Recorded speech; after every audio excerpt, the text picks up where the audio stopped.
আমাদের এই বাক্যে গডফাদার ইজ এ বাট। এখন বুঝবেন বাই, বাট যে গডফাদার এটা আমি বুঝছি কিভাবে, বাই এলাকার ফাতি নেতা সিনার জন্যই তো আপনাকে পর্ব 1 এবং পর্ব 2 নিয়ে আলোচনা করছি। আপনি যখন পর্ব 1 এবং পর্ব 2টা দেখবেন তখন আপনার এলাকার ফাতি নেতাগুলোর খুঁজে বের করবেন। আমরা বাটের নিয়ম পড়ছিলাম যে এন্ড অর বাট, বুঝেন, এন্ড অর বাট এই তিনটা যদি কোনো বাক্যের মিডল কনজাংশন হিসেবে কাজ করে, মানে বাক্যের মাঝখানে যদি কনজাংশন মানে সংযোজন অব্যয় হিসেবে যদি থাকে, বাক্যের শুরুতে যে টেন্সটা আছে পরের অংশে সেম টেন্স করতে হবে। এখন বাক্যের শুরুতে কোন টেন্স আছে, এখন যার টেন্সের ধারণা নাই সে তো বুঝবেন না। আমরা যখন টেন্সের ক্লাসটা করছি আপনি দেখে আসেন, ওইখানে টেন্স নিয়ে একদম ডিপে টেন্সের 14 গোষ্ঠী উদ্ধার করে এটা ছাড়া হয়েছে, এটার একদম কবর দেওয়া হয়েছে, ফানি করা হয়েছে টেন্সরে, আপনি বুঝবেন। আসেন এখানে কি বলছে দেখেন, I have left the room but he entered the room. আচ্ছা আই হ্যাভ লেফট খুঁজে বের করেন, হ্যাভ আছে, ফাইন।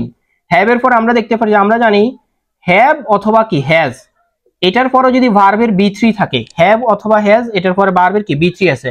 লিভ থেকে লেফট আসছে, leave L A V, leave, লিভের first form হচ্ছে কি লেফট, এটার ফার্স্ট ফর্ম হচ্ছে কি লেফট, বুঝেন। এই যে এটা হচ্ছে বি3, কারণ হ্যাভ হ্যাজ এর পরে ভার্বের যদি বি3 থাকে, আমরা জানি হ্যাভ হ্যাজ এর পরে যদি ভার্বের বি3 থাকে, তার মানে এই যে অংশটা আছে, এই যে পাশে যে অংশটা আছে এটা কোন টেন্সে আছে বলেন তো? এটা প্রেজেন্ট পারফেক্ট টেন্সে আছে। প্রেজেন্ট কি পারফেক্ট, এটা কোন টেন্সে আছে বলেন? Present perfect. মনে রাখবেন যখন বি3 থাকবো তখন বুঝবেন এটা পারফেক্ট, তখন বুঝবেন এটা কি পারফেক্ট। এবং তার আগে যদি হ্যাভ বা হ্যাজ থাকে তখন এটা প্রেজেন্ট পারফেক্ট। তার আগে বি3 এর আগে যদি হ্যাড থাকে এটা ফার্স্ট পারফেক্ট।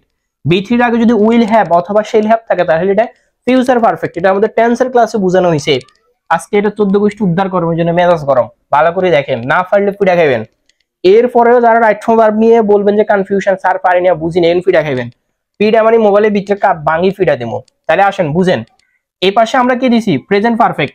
বাটের পরের অংশ প্রেজেন্ট পারফেক্ট হইবে। এখন প্রেজেন্ট পারফেক্ট মানে কি বলেন তো? পারফেক্ট মানে বি3 থাকতে হইব, প্রথম কথা হচ্ছে এটা। এখন তো এই অপশন কি বি3 আছে, বারবার সাথে আইএনজি, বি3 নাই, ঠিক আছে। আচ্ছা এটাতে বি3 নাই, তার মানে অপশন এ আর বি বাদ, তাহলে অপশন সম্ভাবনা হওয়ার আছে ইগে। এখন বি3 ইন্টার্ড আবার কি হ্যাজ ইন্টার্ড। আমরা জানি পারফেক্ট টেন্সে তো আপনাকে ভার্ব মানে অক্সিলিয়ারি ভার্ব বসে দেব। পারফেক্ট টেন্স অক্সিলিয়ারি ভার্ব কি বসে বলেন? হ্যাভ অথবা কি হ্যাজ প্লাস বি3 বসে। হ্যাভ অথবা হ্যাজ অপশন কোন গাতে আছে? ইগাতে। অপশন ইগে সঠিক, অপশন ইগা বলি ইগাতে কোনো অক্সিলিয়ারি ভার্ব নাই। এখন অনেকের প্রশ্ন হচ্ছে হ্যাভ কেন বসে নাই?